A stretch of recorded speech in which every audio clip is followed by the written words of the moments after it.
रक्ष रक्ष सर्वेश्वरी साष्टांग दंड प्रणाम नमस्कारं समर्पयामि। मातानुग्रह सिद्धिरस्तु। तुला राशि वाరికి अंबगे देवी नारायणी नमोस्तुते भगवती अनुग्रह सिद्धिरस्तु। इमां भगवती विजयलक्ष्मीनाथेश रामंकटस्वागादेश्य सूर्यलक्ष्मीनाथेश्य सपुत्रस्य रवीनाथेश्य सत्युस्य ఈ యొక్క పంచాంగ శ్రవణ కార్యక్రమాన్ని ప్రారంభించడం జరుగుతుంది। ఈ సంవత్సరము రాజు సూర్యుడు, ఎప్పుడు కూడా రాజే సూర్యుడు, కానీ నవనాయకుల యొక్క ఫలితము ఒక్కొక్క సంవత్సరం ఒక్కొక్కరికి ఆధిపత్యాన్ని ఇవ్వడం జరుగుతుంది। ఈ సంవత్సరము రాజు సూర్యుడైనందువల్ల మంత్రులలో అన్యోన్యాలు కలిగినా కూడా ప్రజలకు మంచే జరుగుతుంది। మంత్రి చంద్రుడైనందువలన అనుగ్రహము విశేషంగాను సుభిక్షంగాను ఉంటుంది। అలాగే సైన్యాధిపతి సూర్యుడు వల్ల మనము అన్ని రంగాల్లోనూ అభివృద్ధి చెందడానికి ఆస్కారం ఉంది। అలాగే సస్యాధిపతి గురుడవడం వల్ల పంటలు బాగా పండడం, ఆహార ధాన్యాల ఉత్పత్తి రికార్డు స్థాయిలో ఉండడం, ఈ సంవత్సరము పంటల యొక్క ఆహార ధాన్యముల నిలవలు పెరుగుతాయట।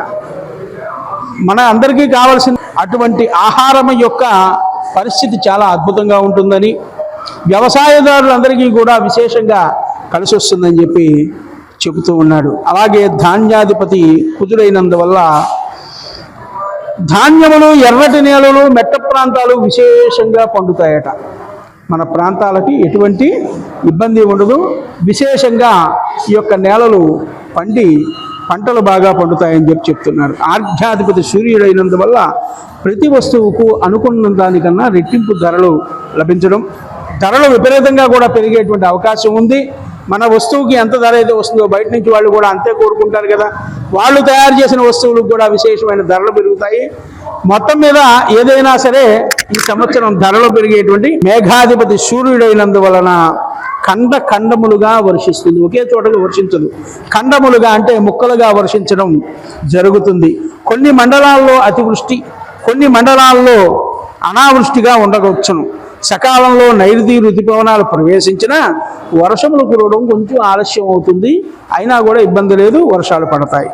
రసాధిపతి అయినటువంటి శని దేశంలో అరాచక శక్తులు, కొన్ని భయానక పరిస్థితులు ఉంటాయి, కాబట్టి ప్రజలందరూ కూడా అప్రమత్తమై ఉండవాలని చెప్పి తెలియజేస్తున్నారు। అలాగే నీరసాధిపతి అయినటువంటి బుధుడైనందువల్ల పచ్చల యొక్క ధరలు పెరుగును, పెసలు బాగా పండుతాయి, పెస రేటు విశేషంగా ఉంటుందని చెప్పి చెబుతున్నారు। అలాగే మొత్తం మీద అన్ని రకాలైనటువంటి పరిస్థితులు ఉన్నాయి, ఇక అటు అనుకూలతగాను కొంత ప్రతికూలతగాను ఉంటుంది। కాబట్టి అందరూ కూడా అష్టగ్రహ కూటమి అమావాస్య రోజు ఏర్పడింది। అమావాస్య రోజున ఏర్పడడం వల్ల శుక్రుడు మొన్నటి వరకు అస్తంగతుడై ఉన్నాడు। అస్తంగతుడైనందువల్ల 3 రోజుల పాటు ఆయనకి అంత గట్టి అయినటువంటి శక్తి ఉండదు। కాబట్టి ఆ షష్టగ్రహ కూటమి వల్ల అనాలోచితమైనటువంటి విషయాలేవి జరగవు। షష్టగ్రహ కూటమి అంత బలంగా అయితే లేదు, అలాగే విశేషంగా అయితే కూడా ఏముండదు, ప్రతికూల ప్రభావం అయితే చూపించదు। ఈరోజు చంద్రుడు ఆ స్థానాన్ని మారాడు కాబట్టి ఇప్పుడు అది పంచగ్రహ కూటమి కిందే లెక్క వస్తుంది। అలాగే మేషరాశి వారి యొక్క ఫలితం చెప్తున్నాను వినండి। మేషరాశి వారంటే అశ్విని నక్షత్రము 4 పాదాలు, భరణీ నక్షత్రము 4 పాదాలు, కృత్తికా నక్షత్రం 1వ పాదం ఉన్న వాళ్ళందరిది కూడా ఈ విధంగా ఉంటుంది। ఆదాయం 2, వ్యయం 14, రాజపూజ్యం 5, అవమానం 7। కాస్త నిరాశగానే ఉంటుంది, కానీ మేషరాశి వారికి సంవత్సరము అన్ని విధాలంగా అనుకూలంగా ఉంటుంది। అంటే అనుకూలము, మరి 2 రూపాయలు సంపాదించేవాడు 14 రూపాయలు అప్పు తీసుకురాగలిగాడంటే విశేషమైనటువంటి శక్తి ఉన్నట్టే। అనేక రకాలైనటువంటి అనుకూల ఫలితాలు ఉండబట్టే అంత ఆదాయము అప్పు పుడుతుంది। విశేషంగా 2, 3 స్థానములలో గురుడు సంచరించడం వల్ల ఏ వృత్తి వారికైనా సరే లోటుపాట్లు కలగవు। మేషరాశి వారిదండి ఇది అన్ని రకాలుగా। మొత్తం మీద ఈ రాశి వారికి నరదృష్టి అధికంగా ఉంటుందండి, మీరు అన్ని రకాల పనులు సమిష్టిగా చేయడం వల్ల, కాబట్టి నరఘోష నివారణ ప్రయత్నాలు చేయండి। అలాగే వృషభ రాశి వారు కృత్తికా నక్షత్రము 2, 3, 4 పాదాలు, రోహిణీ నక్షత్రము 4 పాదాలు, మృగశిర నక్షత్రం 2 పాదాలు. వీరికి ఆదాయం 11, 5 రూపాయలే వ్యయం, 6 రూపాయలు జాగ్రత్త చేస్తారు వృషభ రాశి వారు. రాజపూజ్యం 1, అవమానం 3. కొంత వ్యతిరేకం ఉంటుంది మనుషుల్లో. మంచి బలం ఉండడం వల్ల, కేతువు 4, 10 స్థానాల్లో ఉండడం వల్ల పట్టిందల్లా బంగారంగా ఉండి విశేషంగా ఉంటుందండి ఈ యొక్క వృషభ రాశి వారికి. అలాగే మిథున రాశి వారికి, మిథునం మృగశిర నక్షత్రం 3, 4 పాదాలు, ఆరుద్ర నక్షత్రం 1, 2, 3, 4 పాదాలు, పునర్వసు 3 పాదాలు. ఆదాయం 14 అండి, వ్యయం 2. 12 రూపాయలు దాస్తున్నారు మిథున రాశి వారు, జాగ్రత్త చేస్తున్నారు. రాజపూజ్యం 4, అవమానం 3. ఒకళ్ళు వెనకాలే ఉంటున్నారు, ఎటువంటి ఇబ్బంది లేదు. ఈ సంవత్సరం యోగదాయకంగా ఉంది. వీరికి మంచి ఆలోచన శక్తి, శక్తికి మించిన పనులు చేయడం కూడా మిథున రాశి వారికి అన్ని రకాలుగా కూడా ఈ సంవత్సరం కలిసి వస్తుంది. అలాగే కర్కాటక రాశి, పునర్వసు నక్షత్రము 4వ పాదము, పుష్యమి 1, 2, 3, 4 పాదాలు, ఆశ్లేష 4 పాదములు కూడా కర్కాటక రాశి కిందకు వస్తాయి. వీరికి కూడా బాగానే ఉందండి ఈ సంవత్సరము. ఆదాయం 8, వ్యయం 2, రాజపూజ్యం 7, అవమానం 3. నలుగురు ఈయన వెనకాలే ఉంటున్నారు, ఎటువంటి ఇబ్బంది లేదు. బహోన్నత కాలంగా చెప్పవచ్చును. స్త్రీ పురుషాదులకు అనేక రకాలైనటువంటిగా కలిసి రావచ్చును. మంచి చలాయింపుతనం వస్తుందండి కర్కాటక రాశి వారికి. అన్ని రకాలుగా రుణాలు తీరిపోతాయి. ఏ కార్యం తలపెట్టినా అవలేలగా పని జరుగుతుంది కర్కాటక రాశి వారికి. ఇక మిగిలింది సింహరాశి. మఘా నక్షత్రం 4 పాదములు, ఉబ్బా నక్షత్రం 4 పాదాలు, ఉత్తరా నక్షత్రం 1 పాదం. సింహరాశి వారికి 11 రూపాయలు సంపాదిస్తారు, 11 రూపాయలు ఖర్చు పెట్టేస్తారు. రాజపూజ్యం 3, అవమానం 6. ఈ రాశి వారికి శుభ అశుభ ఫలితాలు కూడా మిశ్రమంగా ఉన్నాయి. సింహరాశి వారికి అంతగా ఫలితం బాగోలేదు. ఎంత శక్తి సామర్థ్యములు ఉన్నా ముందుకు వెళ్ళడం కొంచెం కష్టంగానే ఉంటుంది. అకారణముగా మాటలు పడుట, రావలసిన బాకీలు రాకుండా ఉండుట, ఆదాయం అంతంత మాత్రంగా ఉండడం జరుగుతుంది సింహరాశి వారికి. ఇక తర్వాత కన్యారాశి, ఆదాయం 14, వ్యయం 2. కన్యారాశి వారికి చాలా బాగుందండి ఈ సంవత్సరం. రాజపూజ్యం 6, అవమానం 6. ఈ రాశి స్త్రీ పురుషాదులకు విద్యా కళత్రకారకుడైన గురుడు 10వ స్థానంలో బలీయంగా శని ఉండడం వల్ల అత్యధిక ప్రాధాన్యతతో కూడినటువంటి జీవితం లభిస్తుంది కన్యారాశి వారికి. ఇక మిగిలింది తర్వాత తులారాశి. చిత్తా నక్షత్రం 3, 4 పాదములు, స్వాతి 3, 4 పాదములు, స్వాతి 1, 2, 3, 4 పాదములు, విశాఖ 1, 2, 3 పాదములు. ఈ రాశి స్త్రీ పురుషాదులకు దైవబలం హెచ్చుగా ఉంటుంది. ఆత్మవిశ్వాసంతో ముందుకు వెళ్తారు. తులారాశి వారు ఇన్ని సంవత్సరాల నుంచి పడుతున్నటువంటి సమస్యలన్నింటినీ కూడా బయటపడిపోతున్నారు. 5 రాశులు ఏమండి, వృషభ రాశి, అలాగే కర్కాటక రాశి, కన్యారాశి, అలాగే తులారాశి, ఆఖరిది మిగిలిన మకర రాశి. ఈ 5 రాశులు కూడా ఉచ్చ స్థితిలోకి వెళ్తున్నారు. ఏదనుకున్నా సరే 25 సంవత్సరాలుగా పడుతున్న బాధలన్నీ కూడా వదిలిపోతున్నాయి ఈ 5 రాశుల వారికి. అలాగే వృశ్చిక రాశి, ఆదాయం 2, వ్యయం 14, రాజపూజ్యం 5, అవమానం 2. ఈ రాశి స్త్రీ పురుషాదులకు గురుడు 7, 8, సప్తమం, అష్టమ స్థానాలు, శని స్వక్షేత్రంలో ఉండడం వల్ల బాగానే ఉంటుంది. విశేషంగా లాభం కలిసి వస్తుంది వృశ్చిక రాశి వారికి. ఆ తర్వాత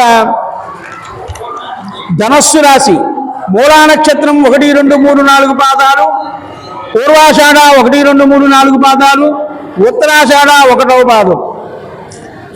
ఆదాయం 5, వ్యయం 5. వచ్చినట్టుగా ఖర్చు అయిపోతుంది. అలాగే రాజపూజ్యం 1, అవమానం 5. నలుగురు వెనకాల ఎప్పుడు ఏదో చెప్పుకుంటూనే ఉంటారు. ఎందుకంటే మంచి చేసేవాడికి ఎప్పుడు కూడా వెనకాల పోటు ఉండేవాడు ఉంటూనే ఉంటుంది. వీటిలన్నింటినీ లెక్క చేయకుండా బలంగా ముందుకు వెళ్ళడం వల్ల అన్ని రకాల యోగాన్ని, రాజయోగాన్ని అనుభవిస్తారు వీళ్ళు. ఈ సంవత్సరం పట్టిందల్లా బంగారంగా అన్నట్టుగా ఉంటుంది. సాంఘికంగాను రాజకీయంగాను ఉన్నత స్థితిలో ఉంటారు. గృహంలో మార్పులు, నూతన గృహ నిర్మాణము, ఇండ్ల స్థలాలు కొనట, నూతన వస్తువాహన ప్రాప్తి, మీలో గల ప్రతిభకు చక్కని గుర్తింపు రావడం జరుగుతుంది. ఇది విశేషం అండి స్వామివారికి. ఇదే ధనుసు రాశి. అదే మకర రాశి అండి.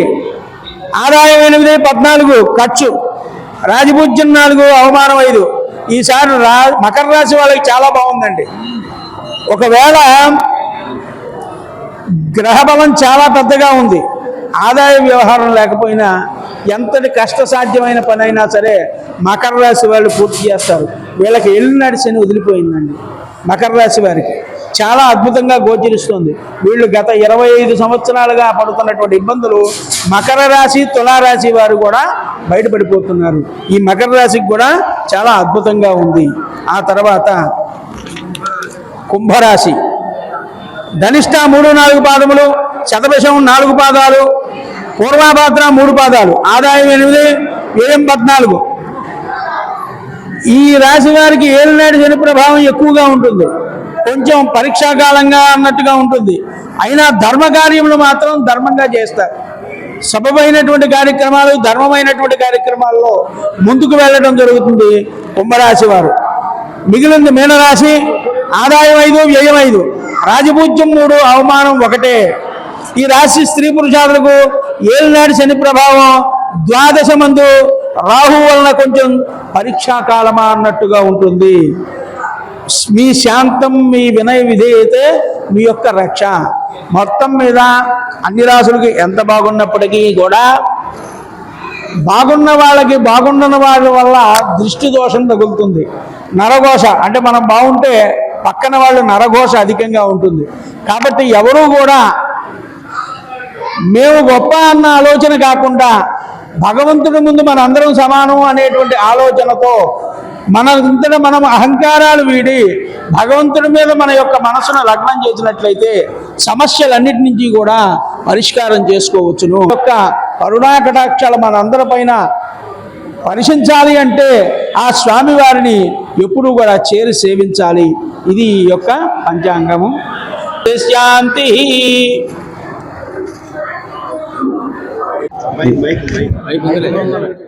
తెలుగు సంవత్సరమైన విశ్వాసనామ ఉగాది సంవత్సర శుభాకాంక్షలు. ఈ అమ్మవారి ఉత్సవాలు రేపు 12వ తారీఖు నుంచి 16వ తారీఖు వరకు 5 రోజుల పాటు నిర్వహిస్తారు. అది ఇందులో భక్తులందరూ పాల్గొని జయప్రదం చేయాలి. నెక్స్ట్ మా నూతనంగా ఏర్పడిన ఉత్సవ కమిటీ చైర్మన్ గారు మరియు సభ్యులు అందరికీ కూడా నేను అభినందనలు తెలియజేస్తున్నాను. అదేవిధంగా గౌరవ ఎమ్మెల్యే గారు శ్రీ చింతమనేని ప్రభాకర్ గారు మరియు ఎంపీ గారు పుట్ట మహేష్ యాదవ్ గారు మరియు ఈ రాట్నాలకుంట మరియు రాయుడుపాలెం మరియు ఈ గ్రామ ప్రజలందరికీ కూడా అభినందనలు తెలియజేస్తున్నాను. నూతన సంవత్సర శుభాకాంక్షలు భక్తులకి, ప్రజానికానికి. ఈ సంవత్సరం అంతా పంటలు అష్టైశ్వర్యాలతో మంచి జరగాలని ఆ రాట్నాలం తల్లిని వేడుకుంటూ రేపు ఏప్రిల్ 12, 16 జరగబోయే తిరణాలు అత్యంత వైభవంగా జరిపించాలని, అట్లాగే ప్రజానికాన్ని, భక్తుల్ని, ఆ అమ్మవారిని ఎల్లవేళలా బాగా కాపాడాలని చల్లగా కోరుకుంటున్నాం.